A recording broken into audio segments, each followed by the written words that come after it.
Saviez-vous qu'on peut cartographier le cerveau et retracer les voies qui relient différentes régions du cerveau entre elles? La technique qui le permet est l'imagerie de diffusion. Le cerveau est un organe constitué à 75% d'eau, de la taille et d'apparence d'un chou-fleur. Il contient entre autres des cellules nerveuses appelées neurones. Le rôle des neurones est de transmettre une information entre deux régions proches ou éloignées.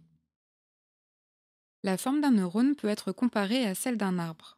Le neurone est composé d'un tronc unique terminé par des racines, l'ensemble constituant l'axone, ainsi que d'une multitude de branches situées autour du centre de la cellule qu'on appelle dendrite. Comme l'arbre, le neurone a une couche protectrice autour de son tronc, la myéline qui est de couleur blanche.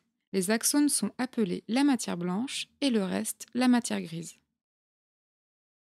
Dans le cerveau, il y a 86 milliards de neurones, soit environ 11 fois la population mondiale. Les neurones forment un réseau complexe de connexions axonales. Les axones, qui sont orientés dans la même direction, forment des faisceaux de matière blanche en 3 dimensions. Pour pouvoir étudier ces faisceaux de matière blanche, il faut d'abord acquérir des images du cerveau. Pour cela, les chercheurs utilisent un appareil d'imagerie par résonance magnétique, l'IRM. Cet appareil contient un aimant supraconducteur qui émet un champ magnétique très puissant.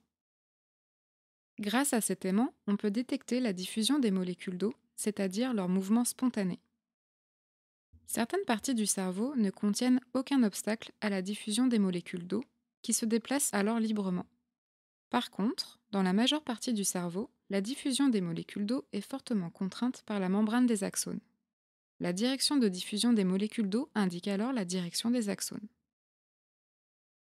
En localisant ainsi les axones, l'IRM de diffusion permet de regrouper les axones ayant la même orientation en fibres de matière blanche, puis les fibres ayant la même orientation en faisceaux de matière blanche.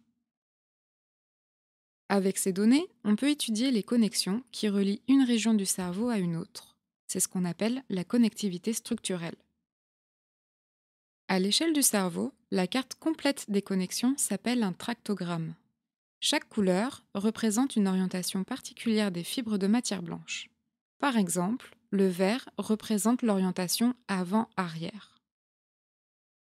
L'étude de ces voies de communication permet de mieux comprendre le cerveau et certains dysfonctionnements qui apparaissent quand il est endommagé.